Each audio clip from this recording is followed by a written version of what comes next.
That's right. I know that. You know where all the money is kept at. Hey, I'll be checking you out. Yeah.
Ladies and gentlemen, welcome to our Finance Committee meeting where all members of council participate. I am the chair of that committee. We have two items on the agenda for consideration. Item number one is approval of minutes of January 18th, 2022. Mr. Sass is with us via Zoom. He can be at a day, he can ask questions, but he can't vote. So Herbie, good. All right, so. Move for approval, Mr. Chairman. Move for approval, is there a second? Second. All right, seconded. Any discussions, deletions, or additions? Hearing none, all in favor signify by saying aye. All opposed, ayes have it. Item 2A is St. Andrews Parks and Rec Bond Resolution. As requested to adopt, what is the pleasure? I move for approval of the consent agenda items A through C. Second. All right, moved and seconded by Reverend Middleton. Any discussion? All in favor signify by saying aye. Aye. All opposed, ayes have it. Yes, sir. Occasions, I failed to add this in the last number one, item one that was approved. Commendations to the clerk and her staff. They are so professional and extremely efficient, and I just wanted to say that. Thank you, sir. And I see some folks from the St. Andrews Park and Rec. I see Mike is there, and I can't see the other one. Okay, I don't know your name, but, all right, there you go. If y'all stand up there from St. Andrews, they're good people to work with, and so thank y'all very much, okay? All right, so now we move into public comments. So did anybody sign up to speak tonight? We have 2 people that signed up to speak. The first person is Mckenna Stewart, followed by Becky Van Wee. All right, if you will come in that order, and then when you come, state your name and address, and we will give you up to 2 minutes. Tonight, I might give you 3 since there's only 2 speakers. So if you have something to say, we're wide open. Yes, ma'am. Yes, ma'am, you can take that down. Good evening. You can pull the mic up if you want to, so you don't have to lean down. That sounds good. Can you hear me? Yes. Good evening. My name is Mckenna Stewart, and I live at 1747 Orange Grove Shores Drive in West Ashley. I also attend Grace City Church, also located in West Ashley, and I live in your district, Councilman Moody. In 2017, I graduated from USC, and I had planned to pursue physical therapy school. I had taken a year out to gain experience working at a PT clinic, and it was towards the end of that year where I decided I no longer wanted to pursue physical therapy. So as I transitioned out, I had taken on odd jobs, but I also knew that I would no longer be able to afford living on my own as a young adult, and so I moved back in with my parents. And while I was figuring out next steps, I had applied to the Peace Corps. I was accepted, I was placed, and then shortly after, COVID hit. So I began to work 2 part-time jobs, one in ministry, other as a tutor, as well as additional babysitting gigs. However, I had a steady income and was working full-time. I knew I was still unable to afford living at home. I was fortunate to have parents who had bought a home 8 years ago in Mount Pleasant before housing prices skyrocketed. And I had a good relationship with my parents. However, as a young adult, I was very insecure moving back home, and it did take a hit to my pride moving back home. It was also a time of somewhat isolation, as most of my belongings were in Mount Pleasant, and I was sleeping there. There were not a lot of young professionals living in Mount Pleasant, and my church, my community, my job were all in the West Ashley area and this side of downtown. And I knew that if I was to move out, I would have to have multiple roommates. So I currently live with 3 other women in West Ashley. While they're great, I am 27 and would love to be able to live on my own in a home or as an apartment. And to do that, I would need your help to make housing more affordable in this county. And so in order to do that, I ask that you please fund the Housing Trust Fund. Thank you. Thank you.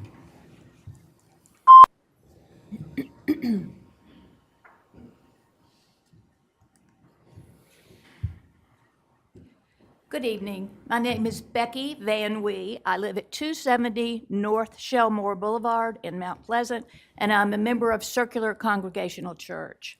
I'd like to start just by thanking each of you for your service. I know this is tough. I can only imagine, so thank you for what you're doing. From childhood, I was taught to give back to my community. One way I've done that is to be involved with homeless and affordable housing issues professionally for more than 15 years. First, as I said, as a professional, and now with the Charleston Area Justice Ministry. I'm pleased and grateful that Charleston County Council has decided to make affordable housing a special focus. As you all know, there's ample data to show the community cost as well as the human cost of inadequate supplies of such housing. I speak tonight to strongly advocate for your commitment to affordable housing to include financial support for an affordable housing trust fund. For nearly 3 years, CAJM has offered evidence that establishing such a fund will make a difference. Indeed, your own staff has recommended doing so. We will be glad to supply numerous examples of the hundreds of new housing units that have resulted from similar trust funds in other communities. In my faith tradition, we believe that every person is worthy of dignity and respect. In our wealthy nation, basic human rights should include having a safe, affordable place to live. I hope that you share those beliefs. Money from the American Rescue Plan offers a unique opportunity for Charleston County to take the lead in an affordable housing trust fund effort. Investing in affordable housing will pay back dividends as more of our citizens will be empowered to move toward being fully productive members of our community. We appreciate your efforts, and we need your leadership now to make this possible. Thank you. Thank you. Okay, that concludes our public comments. We will now go into our county council meeting. I'm going to ask Reverend Middleton to lead us in the prayer, and I'm going to ask Ms. Ham to lead us in the pledge. Let us all stand, please. Let us pray. Eternal God, we thank you for another day's journey, another week's journey, another month that we've never seen before, a month where we lift up and we herald the achievements of African Americans in Charleston County and in America. We thank you, God, for being Jehovah Jireh, for being our provider. God, you are more than enough for us tonight. We thank you, God, for being Jehovah Shalom, God, who is our peace. So we come asking that the peace of God reign and rule over this meeting tonight and over the residents of Charleston County. Bless our chair, oh God, and continue to empower him and give him the wherewithal to lead us, God, so that we might be able to delve into areas that improve the lives of all of the citizens of this county. We ask your blessing upon this council, God, that we may deliberate and we may collaborate and we may come together in unity in order to do those things that increase the livability of those who are in our county. And then, God, we ask that you look upon our first responders, our law enforcement officers who are on the front lines. We ask, God, that you look upon our hospital healthcare workers. We ask that you look upon those who continue to provide services even in sectors that we don't always call upon and or recognize. Thank you, God, for our administrator and for the county staff and the carriage of their duties every single day and the dispatch of their work so that they may be able to do those things that move us forward. And then, God, for those who are asking for equity and fairness and justice, we ask that you continue to move us closer toward that mark. And then, God, as we move in this meeting, we ask that you continue to unite us in fellowship. In the name of your dear Son, we pray. Amen. Amen. and to the republic for which it stands, one nation, under God, indivisible, with liberty and justice for all. Okay. All right, our first action is the Freedom of Information Act. Madam Clerk. In compliance with the Freedom of Information Act, notice of meeting was posted and agendas were distributed to news media and persons requesting notification. Item number 2, approval of minutes of January 27th. Moved and seconded. Any discussion, additions or deletions? All in favor signify by saying aye. Aye. All opposed, ayes have it. Item 3A is African American History Month presentation. Mr. Darby. Thank you, Mr. Pryor.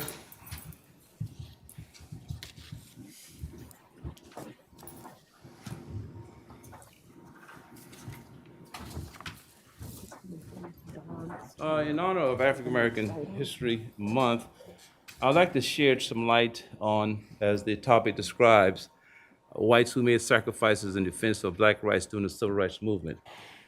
I am old enough to remember the days of segregation. It was so thick that you would cut it with a knife.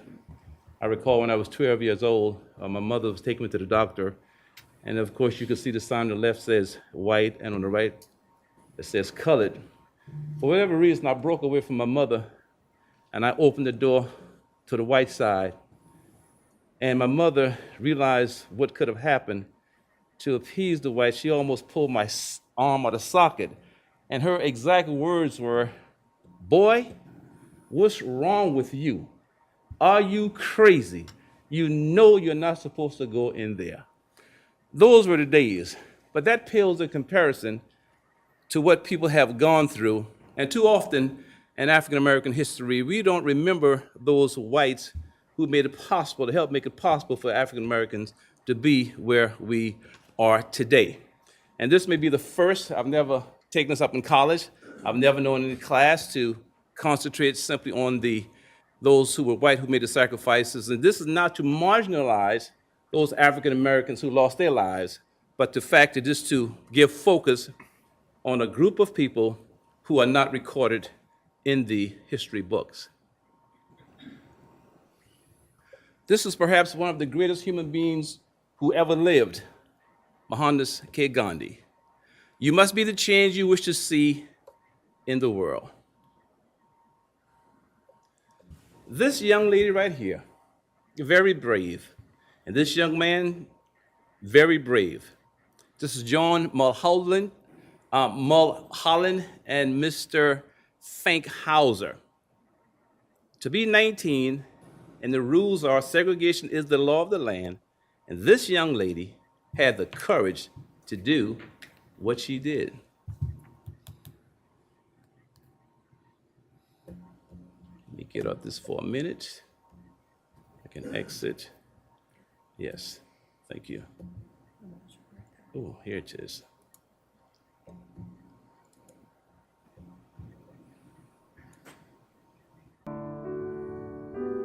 She is, in my mind, one of those sheroes that demands respect and acknowledgement. Clearly, she was a lady ahead of her time. She walked through that mob in the War Star. And they realized, of course, immediately where she stood. She joins Perlita and Annie at the counter, the first white to join the demonstration. And at this, the crowd is just incensed. They become like hornets. They start screaming at her. She wasn't the outside agitator. She was a white Southerner. She was a white Southern woman. And so for that purpose, she was even more dangerous to the white supremacist power structure. Here's this white Southern woman who's supposed to be protected by the system saying, I don't need this protection and I don't believe in the system. And so that made her incredibly dangerous. And that cell was 50 feet from the death chamber. That's where we were. As far as the state of Mississippi was concerned, we had committed capital crimes. We had no doubt we were going to die. Mississippi was known as the deepest of the deep South, the heart of darkness. Somebody was going to die that summer, and it looked like it was us.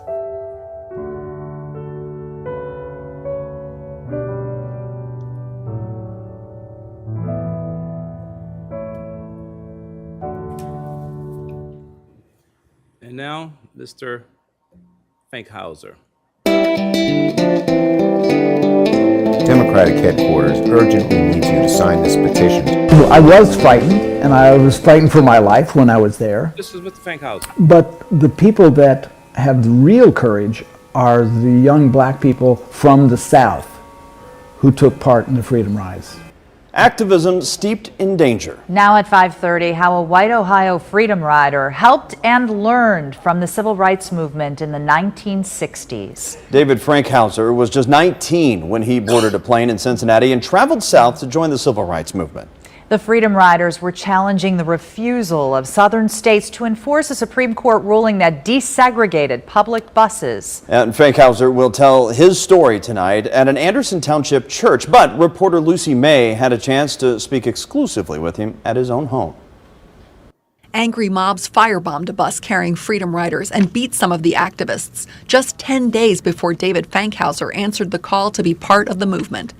He and his fellow freedom riders took a bus from Montgomery, Alabama to Jackson, Mississippi. The black and white activists sat together in a white waiting room once they arrived to take a stand against segregation. Captain Ray came in and ordered us to move on, and after the third time he said move on, he said, "You're all under arrest," and off to jail where we were booked.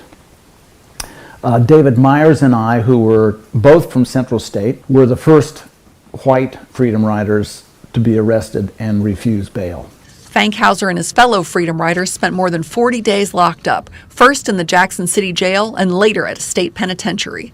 He wrote to a former girlfriend from prison. They isolated us from the rest of the inmate population, not surprisingly, because the inmate population was about 80% black, and they did not want us stirring them up. So they put us on death row in the maximum security unit. Fankhauser learned a lot about prison mistreatment, but he says the most valuable lesson for today rests in famous words that Dr. Martin Luther King Jr. spoke so many years ago. Darkness cannot put out darkness, only light can put out darkness. Hate cannot put out hate, only love can put out.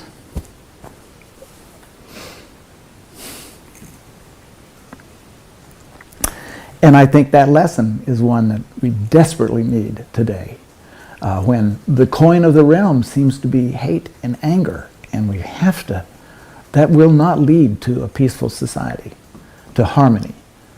So I would like to see us learn from that. Lucy May, 9 on your side. By the way, you can read more about Fankhauser's experiences and what local scholars have to say about the role of the Freedom Riders right now in Lucy's digital story. And then I'd like to move to this. This is Mr. Zwerg.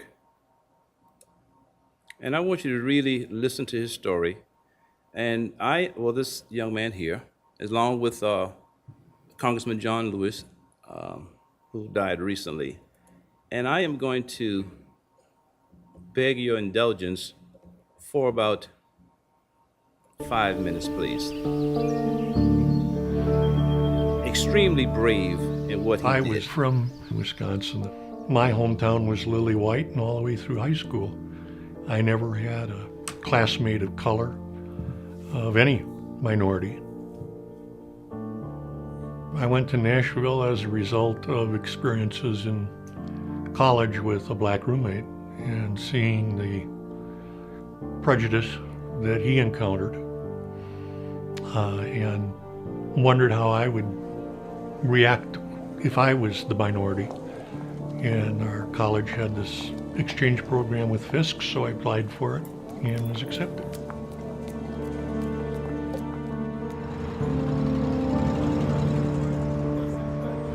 I was very naive as far as what life in the South was like. The stories of my classmates that they would tell, sitting at the dinner table and the Klan comes and Uncle Henry goes and you never see Uncle Henry alive again. In fact, they never find his body because he talked back to some white guy. I found it incomprehensible to imagine that, living in that kind of a community or an environment.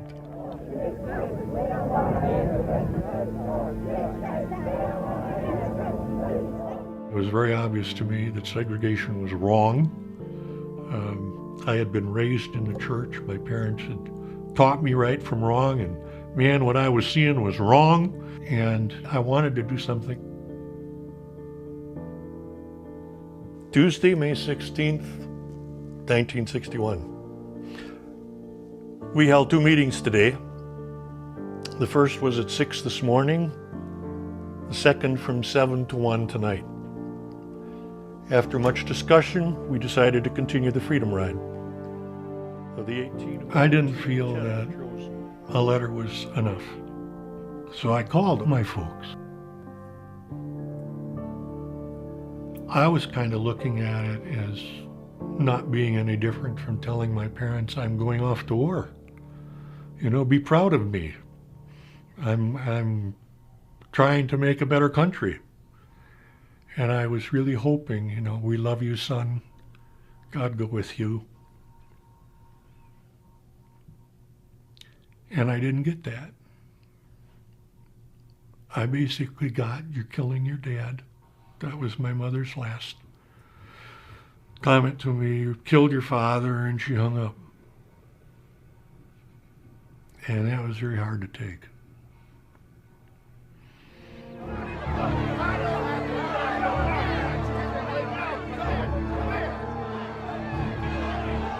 The first thing that the mob did was went after the white students that were with us.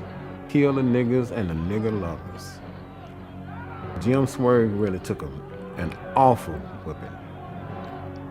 He took a beating. They were knocking him over the rail of one of the bus stops there where they would come in.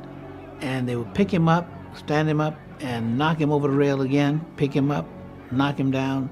And he was picking the loose teeth out of his mouth where they had broken his teeth.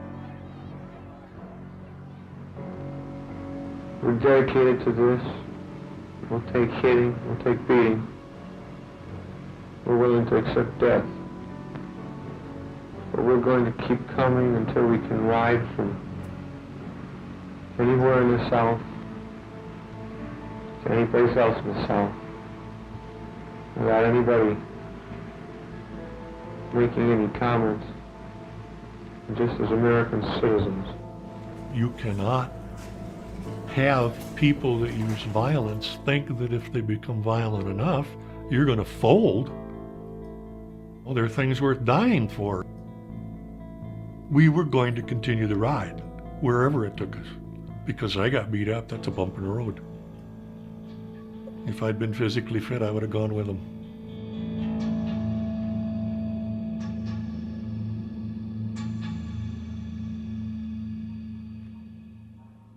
Some of the most bravest, if there's such a word, that I've ever read about, if I can get out of this here now, as Dr. King postulated that in terms of civil rights, that this country never moves until young white kids or young people get involved. And those young white students made a change in America. Now, we only have about 14 slides or so, and I just want to go through this very quickly. These are folk who paid the ultimum.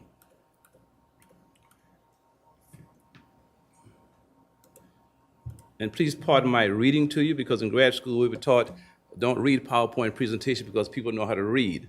But in the essence of time, I must do this, please. European reporter, this is Paul Gehard, killed during Ole Miss riot, Oxford, Mississippi. The Federal Bureau of Investigation handled the initial investigation with assistance from local authorities. The sheriff surmised that the shooter had attacked Gehard either knowing he was a journalist or making him as a protester, and had certainly intended to kill him. The investigation never identified a suspect, and the case remained unsolved. And Mr. Gehard was writing on behalf of African Americans. He was shot in the back. We have Mr. Moore, slain during one-man march against segregation. One-man march. He was marching for 100 miles. And at the 70th mile, a reporter said, please come, go with me. You don't have to go all the way. He said, no, I've started. I'm going to move on. And within, I think, an hour or two, someone came by and killed him. It states he was a postal worker and Congress of Racial Equality member who staged lone protests against racial segregation. He was assassinated in Keener, Alabama during a protest march from Chattanooga, Tennessee to Jackson, Mississippi, where he intended to deliver a letter to Governor Ross Barnett supporting civil rights. We have Reverend Bruce Clunder, killed protesting construction of a segregated school. He was a Presbyterian minister and civil rights activist born in Colorado. He died when he was run over by a bulldozer while protesting the construction of a segregated school. They said it was an accident, but the fact of the matter that he was killed by a bulldozer. He had a passionate interest in civil rights headed the local chapter of CORE, and led a restaurant sit-in Sewanee, Tennessee in 1962. He and his wife had 2 young children at the time of his death. We have Mr. Goodman and Schwerner, both Jews, civil rights workers and slain by Klansmen. Goodman and Schwerner volunteered to work on the Freedom Summer Project of CORE to register blacks to vote. They set out to Philadelphia, Mississippi to investigate the burning of a black church where blacks were registering to vote. They were stopped by Sheriff Price, who was a Klansman, arrested, released, stopped again, and were murdered. In 1998, court records document the state of Mississippi's complicity in the murders. We have Reverend James Reeb. He was an American Unitarian Universalist minister, pastor, and activist during the Civil Rights Movement in Washington, D.C., Boston, Massachusetts. While participating in the Selma to Montgomery marches action in Selma, Alabama in 1965, he was murdered by white segregationists, dying of head injuries in the hospital 2 days after being severely beaten. 3 men were tried for Reeves' murder, but were acquitted by an all-white jury. This is Mr. Daniel, who saved the life of a young lady by the name of Ruby Sales, a seminary student. Daniel, with 3 others, a white Catholic priest and 2 black female activists, walked to buy a cold soft drink at a nearby Varner's Cash store, one of the few local places to serve non-whites. But barring the front was Tom L. Coleman, an unpaid special deputy who was holding a shotgun and had a pistol in a holster. Coleman threatened the group and leveled his gun at 17-year-old Ruby Sales. Daniels pushed Sales down and caught the full blast of the shotgun. He was instantly killed by the shot. Deputy was acquitted by an all-white jury. And this is Father Morrison, who grabbed the other young lady, but while he was trying to save her, the same deputy shot him in the back. And Miss Viola Lyouzo. Please look at this lady. What a very beautiful woman. She heard the call from Dr. King, and this lady left her husband and 5 children. They said, she's going to Selma to help. I'm going to read the second paragraph. I'm going to read something to you, and I'm going to, if it allows me to show here.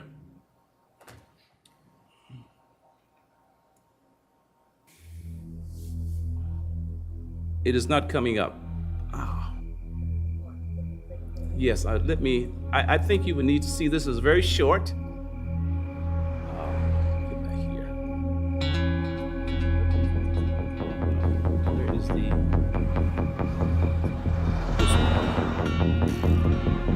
one? This is here I want to get. It's not showing. Let's get out of the PowerPoint and see. Well, nonetheless, I really want you to see this is very short. It was only 2 minutes long, and what this lady went through to help. Okay, here it is.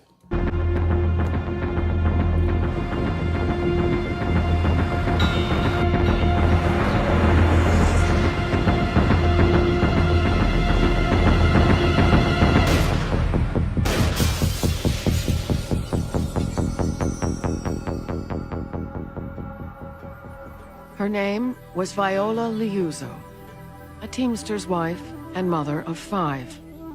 She left her home in Detroit to volunteer in a civil rights march in Alabama and was brutally murdered just a week after she arrived. This is where it happened, on Route 80, Lounsboro, Alabama. The shooting took place just over the top of that hill up there last night. She was the only white woman killed in the struggle for civil rights, and her death shocked America. Mrs. Lyouzo was shot in the head as she drove a car in the Selma Freedom March.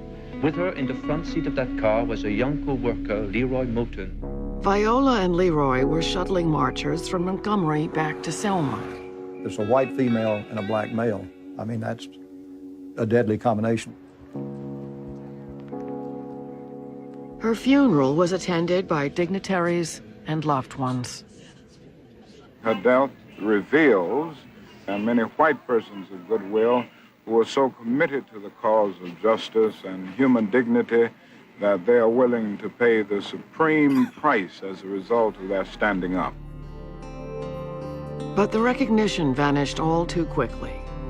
Unlike other martyrs of her time, her legacy would not be that of a hero. And it's not by chance that today, hardly anyone even knows her name. Let me say honestly, as a very, very young boy and as a teenager, based upon what I witnessed with segregation, I had become perilously close of hating all white people. But because I read about African American history, and then I read about how whites suffered to help African Americans, I had a different perspective. Even when I went back to antebellum America, there were always whites on the forefront who helped African Americans. So when we learn about African Americans, we learn about US history, we learn again about African American history. I like to use the cliche, it's not a complete Aristotelian syllogism, but it's the truth nonetheless. So Reverend Middleton, if it weren't for certain whites, sir, where you sit today would not be possible. And these folk need to be recognized for the sacrifices they made. And that was the purpose of this honor in African American History Month. Thank you so very much.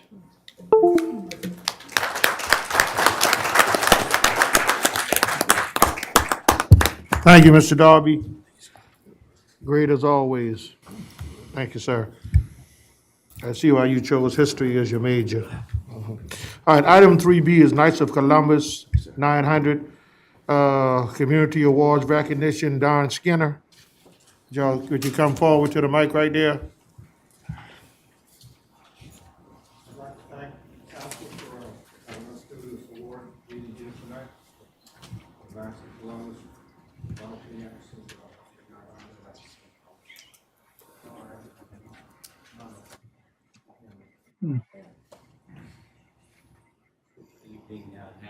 And council, my name is Dan Maddock. I serve at the Sheriff's Office Award Committee, and I'm here to present the nomination for the Knights of Columbus Deputy of the Year for both year 2020 and 2021. So, Detective James C. White, you can come forward.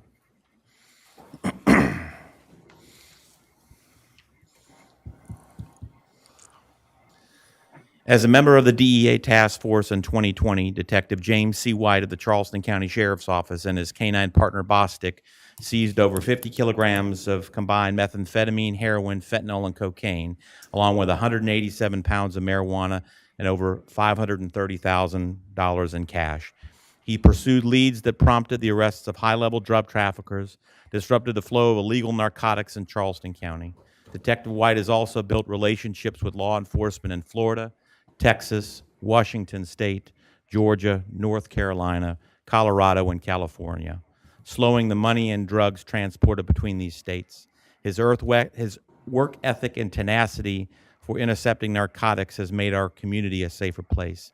For these actions, Detective James White is named Deputy of the Year 2020 by the Knights of Columbus, Reverend Ronald A. Anderson, Council 8900.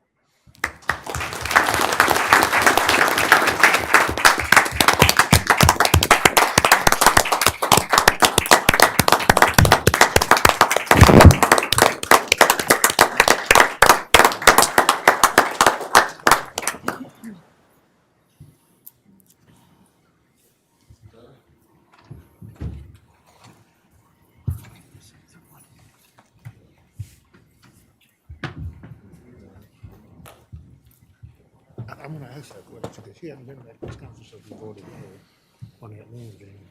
I want to, she should have been there. You know, and matter of fact, all of them, and I'm not going to speak up. And I'm not sure I know what you're about to say because she hasn't been in over the last 2 months or so since we could be here. And that's disrespectful. Disrespectful. Thank you. Thank you for your service. Thank you very much. Master Deputy Derek Conkey.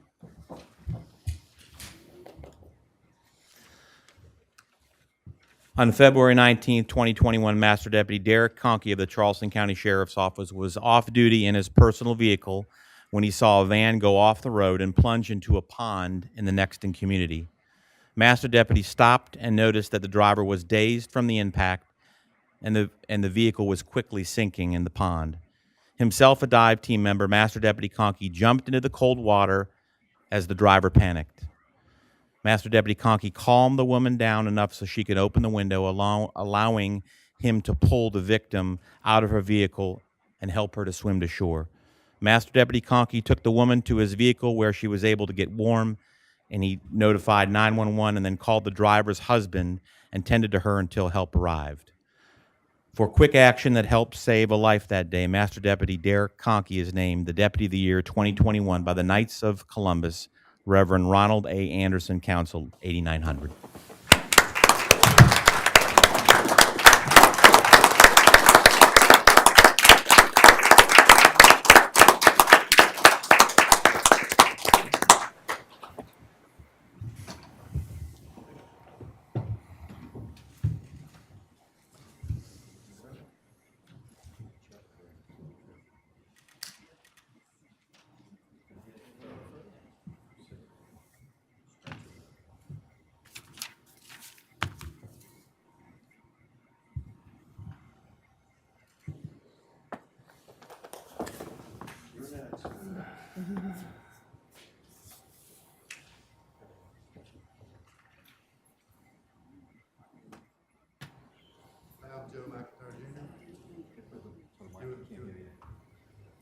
I'm Joe McIntyre Jr., doing this on behalf of my dad, who did this for 25 plus years before he died.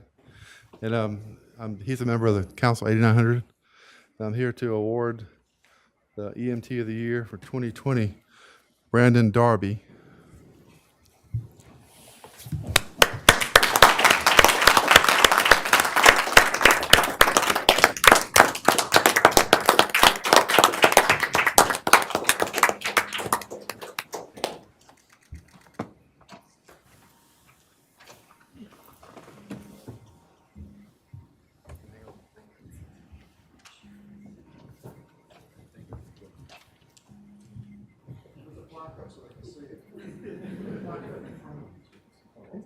Hey, man, calm down.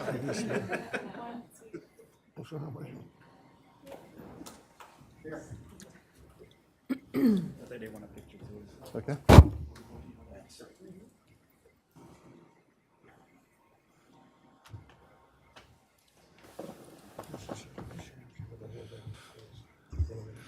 And for the EMT of the Year for 2021, we have Anna Baylor.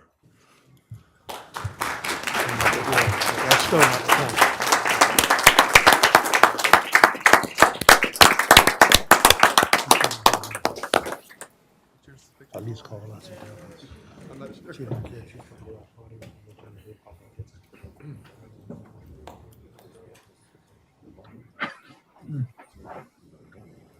Awesome.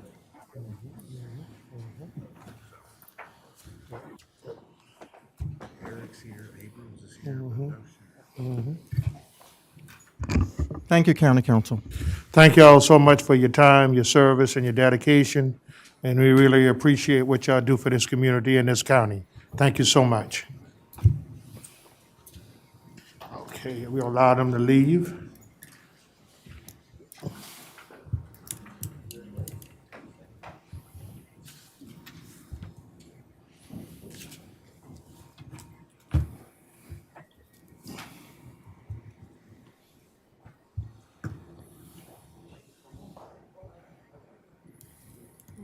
Okay, we now move on to item 4A, which is Charleston Housing Steering Committee ordinance third reading. Ms. Johnson, I think you have an amendment to the motion. Yes, I'd like to move for. Would you speak into the mic so they can hear you clearly? Put your mic closer to you, please. Thank you. I'd like to move for amendment to expand the Housing Steering Committee by adding 2 seats with 1 additional seat for community development expertise and the additional seat for housing. Is there a second to Ms. Johnson's amendment? Second. Okay, any discussion? How many, just thank you, how many members does this take us to now? I think it takes us to Okay, 13. Okay. Yeah. Yep. All in favor signify by saying aye. Aye. All opposed, ayes have it. Third reading, Ms. Salisbury. An ordinance establishing the Charleston County Housing Steering Committee and other matters related thereto as amended. Mr. Darby? Aye. Mrs. Honeycutt? Aye. Ms. Johnson? Aye. Mr. Middleton? Aye. Mr. Moody? Mr. Sass? He can't. Oh, Yeah. sorry. Absent. Mr. Schwiers? Mr. Werman? Aye. Mr. Pryor? Aye. The ordinance passes third reading with 8 ayes and 1 absent. Okay, second reading, item 5A is Kitford Road, Johns Island, Ms. Salisbury. An ordinance amending the Charleston County Comprehensive Plan, map 3.1.18, Main Road Corridor Overlay Zoning District, to amend the zoning and future land use designation for a 0.19 acre portion of the real property located at 3573 Kitford Road, parcel identification number 28300000318, from the Kitford Community Residential Area to the Belvedere Main Commercial Area. Mr. Darby? Aye. Mrs. Honeycutt? Aye. Ms. Johnson? Mr. Middleton? Aye. Mr. Moody? Aye. Mr. Schwiers? Aye.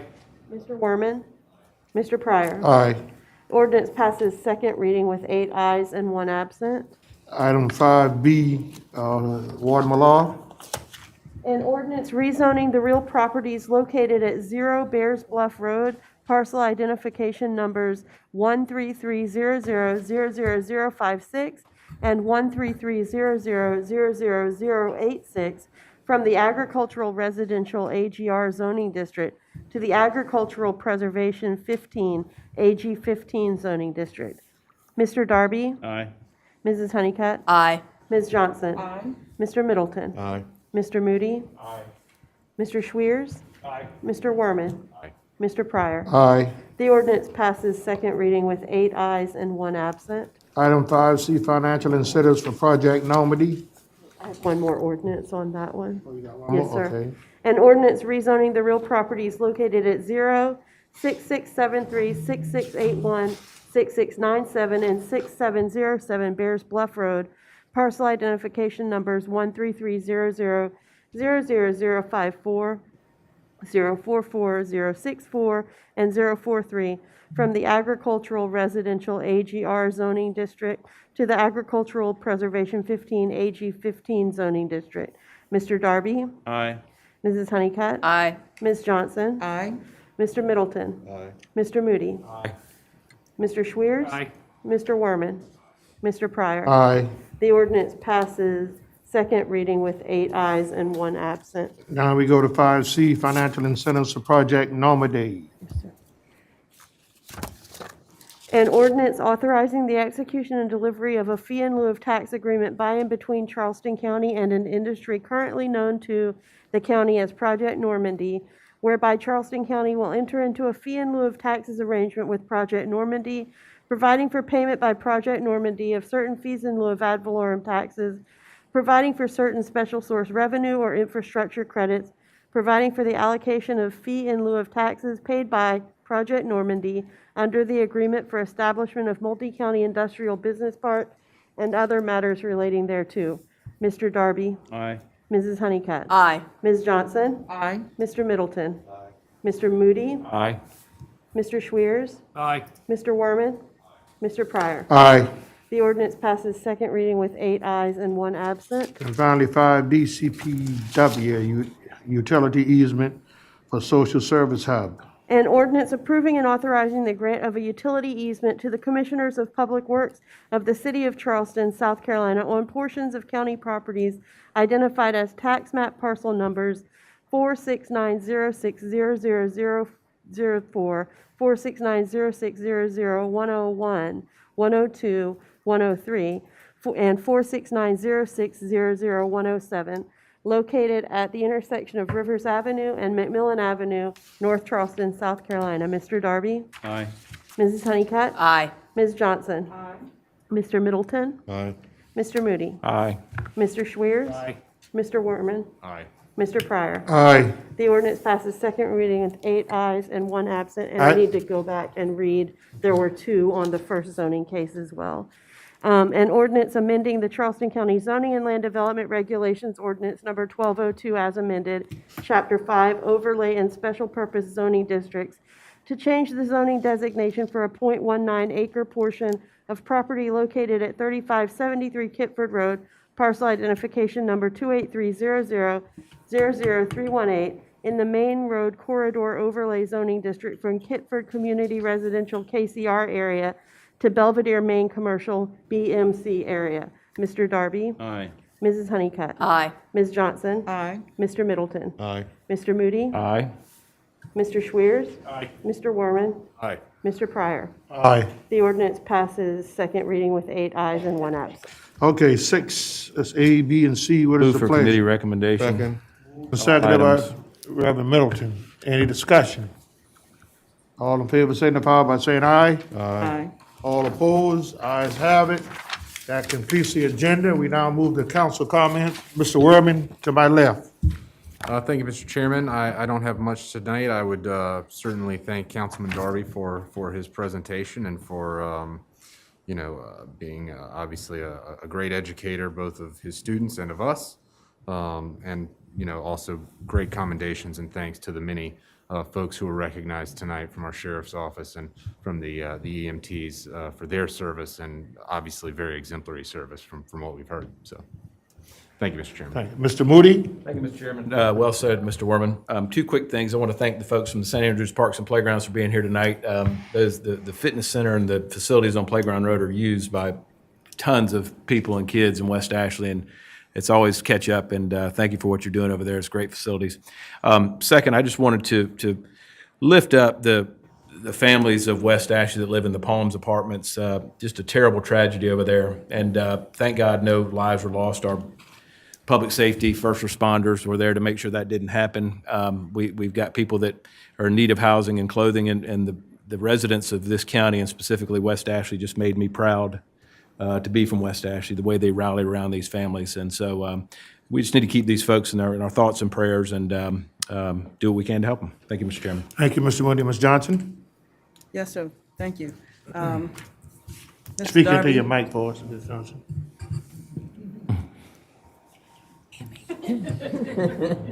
Yeah, you got to pull it closer to you because your voice is away. Still can't hear me. Just for the record. Okie dokie. There you go. Thank you, Mr. Darby, for the lesson in Black history that you've given us today. It does show us that we have good and bad in all races. And sometimes we are not as familiar as we should be about the many brave people that have fought this fight of racism in our country. So I really appreciate all that you have shown us today, and I'll have to go back and redo it because I didn't know about most of what you showed me. And the other thing is, today I was in Willtown. We had a food distribution out there, and one thing that was said by the residents is that Charleston County looks at that area as the edge of Charleston County. I said, well, that doesn't sound too good. So they came back with, why not? We are the beginning of Charleston County when you're coming from Colleton County. So there's some good and everything, and I was just so happy to be a part of that because a lot of people came out and they were appreciative that we were recognizing the area. So thank you, Mr. Chairman, for your support in helping me with that. You're welcome, Ms. Johnson. And let me say this, that's when I say community partnerships, that's when we can take a few dollars and these people can turn it into multi-millions of dollars. The Community Resource Center, which we partnered up with last year, and Jenny, when we started, was a little small house. But I'm so proud of the way these people have taken the homes and they have served several hundreds of thousands of people that are in need. And what they're doing now, they're taking it on the road. Auburndale, McClellanville, Willtown, you name it, they're there. They even up in the Latson area. So, kudos to them and kudos to this council for the foresight and seeing to support somebody like that, because if we had to do this ourselves, it would cost us millions of dollars to do what they do for a few dollars that we give them. Ms. Honeycutt? Yeah, I also wanted to just say thank you to Mr. Darby. That was very enlightening. And also, tonight, we have accomplished our third reading of our Charleston Housing Steering Committee. So I'm excited to see the work that's going to come out of that department, and I look forward to meeting with our consultant soon. Okay. Mr. Darby? Mr. Chairman, when I did that PowerPoint presentation, it brought back some memories and whatnot, and then I got angry, and then I put my pen to pencil, because when I thought about Senator Scott and voting against the Civil Rights Bill, I was really crushed. And if Councilman would indulge me for 5 minutes or so, if I may have that, please. And I know I don't have a national audience, but I put it to pen to pencil, and I won't read it all, but I just feel that I just need to have this said. There comes a time when one must speak truth to power. It is not always a welcoming situation, but if an Apostle Paul could speak truth to power to the Roman Greco world, that out of one blood God made all men, if a Mahatma Gandhi could speak truth to power to the British Empire to free India from colonialism, if a Frederick Douglass could speak truth to power to America in his "What to the Slave is Your 4th of July," or if a Martin Luther King Jr. could speak truth to power to the American government in his opposition to the war in Vietnam, surely a local Charleston County council person can speak truth to power to a United States senator and his failure of voting for a civil rights bill. The African American community cannot allow Senator Tim Scott to go unscathed in his voting against a civil rights bill. The African American community has suffered too much for centuries for every act of equality, equity, and fairness not to be afforded. It is my considered opinion that Senator Scott, an African American, voting against a civil rights bill is a shameless irony and a revolting pretense. In spite of the present trend of replete documented facts of voter suppression, voter restriction, this conservative marginalization of the right to vote, particularly the rights of African Americans, Senator Scott, you yourself, a black man, is aborting the birthright of all African Americans and all other oppressed groups within this nation to have a fair right in the right to vote. Senator Scott, if voter rights could be suppressed and restricted, what else would be restricted and suppressed that genuine equality would not be attained? Senator Scott, just to remind you, think of all the people who were lynched, and many were lynched fighting for their God-given right to vote, but not only the right to vote, but the right to register for the right to vote. And all the liberal and radical whites who were killed in defense of African Americans to have the inalienable right to vote. Senator Scott, think about all the people who had to face the dogs, the bullwhips, the water hoses, the beatings, those who were jailed for the right to vote, the bombings of so many homes and churches, particularly throughout the South, that a city such as Birmingham, Alabama, was called Bombingham. Senator Scott, it's a desperate shame for a black man of your standard, your prestige, your intelligence, to vote against a civil rights bill simply to maintain your political relevancy within the Republican Party. Senator Scott, you equated the procuring of a civil rights bill to that of a power grab. Yes, the rights of oppressed people within America to procure equality has always been a power grab by means of the vote. The right to vote has never been voluntarily given by the oppressor. The right to vote for African Americans had to be demanded by the oppressed. Senator Scott, with your voting against the Civil Rights Bill, you have aligned yourself with the ones who are trying to oppress the African American vote. Senator Scott, you speak so eloquently, so sublimely, so magnificently about Dr. Martin Luther King Jr., about your admiration for his work. Yet you expostulate and deprecate the very cause of which he stood for fought for, and ultimately died for, the right to vote. Senator Scott, have you no shame, no conscience, no wherewithal to help the very cause which gave you the right to vote and your ascension in becoming a senator? If you would champion black rights as you champion conservatism, would not this country be much freer? Senator Scott, to restrict voting rights to maintain power of a political party is a sad political commentary. There are many adjectives which could be used to describe you and your decision to vote against the Civil Rights Bill. However, I am above name calling as what changes would that bring. But I must say that your failure and inaction towards the Voting Rights Act bill makes Clarence Thomas look like Malcolm X and Condoleezza Rice look like Harriet Tubman. If the right-leaning conservative wing of the Republican Party want their party to be a great party, they should develop programs and strategies to enhance the party as opposed to restricting the rights of African-American citizens who have to maintain the power of the Republican Party.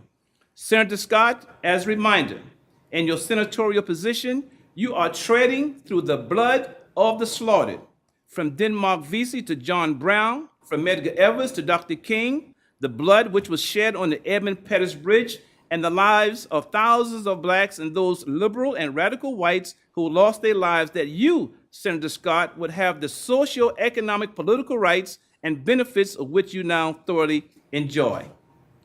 Come now, Senator Scott. Come now. Come back to the Valley. You have strayed away too far in the land of conservatism, which borders the line of your becoming reactionary. Senator Scott, through it all, you are experiencing a mountaintop experience by the virtue of your position as senator. However, Senator Scott, there's a danger within the mountaintop experience, and that danger is the desire to stay there. Come back to the Valley. That is how and where greatness is measured. Great men and women altruistically always came back to the Valley. Jesus, Moses, Mahatma Gandhi, Apostle Paul, Frederick Douglass, Booker T. Washington, W.B. Du Bois, Harriet Tubman, Malcolm X, Medgar Evers, Reverend Fred Shuttleworth, Dr. King, Fannie Lou Hamer, James Chaney, Andrew Goodman, Michael Swerner, Viola Lyouzo, and the thousands and thousands of nameless ones. They all came back to the Valley. Senator Scott, come back to the Valley. The iron feet of oppression is still in the neck of African Americans in so many instances in terms of total equality, particularly in the South. Finally, Senator Scott, stop worrying about political expediency and your personal profitability, because history is going to judge you. And I personally, with all veracity, want you to be on the right side of history as you were a fellow council person. Yes, it is well known, had you voted for the Civil Rights Bill, there would have been a white backlash to have you removed or voted out of office. But as others lost their lives in defense of black rights, that you, yourself, may also have the right to vote, the right to run for political office, the right to hold a political office, to be removed from office or to lose a political race pales in comparison to those who lost their lives, that African Americans may keep their eyes on the prize to get to the promised land. Come back to the Valley, Senator Scott. Come back home. Needless to say that a man of your obvious intelligence knows that there's a struggle in the Valley. It is a struggle for genuine equality, genuine equity, and genuine fairness, that the genuineness can be procured by means of the passage of a much-needed civil rights bill. When it comes around again, Senator Scott, as I just aforementioned, remember to keep your eyes on the prize, and that prize is equality, equity, and fairness for all, that America will no longer consist of a white nation, a black nation, a Hispanic nation, a Jewish nation, a Muslim nation, or an Asian nation, but that America will be one nation, under God, indivisible, with liberty and justice for all. I apologize for taking so long. All right, Mr. Swears? Nothing tonight. Reverend Middleton? No, sir. Okay, anything from there? Attorney? No, sir. Mr. Sass, you got any comments? I'm coming this way. Thank you. You good? I'm good, thank you. All right. Mr. Tootin? All good, sir. Okay. I want to thank everybody. Mr. Darby, well said. Good presentation. And meeting adjourned. Mr. Spears? Yes, sir. Let's go before you leave.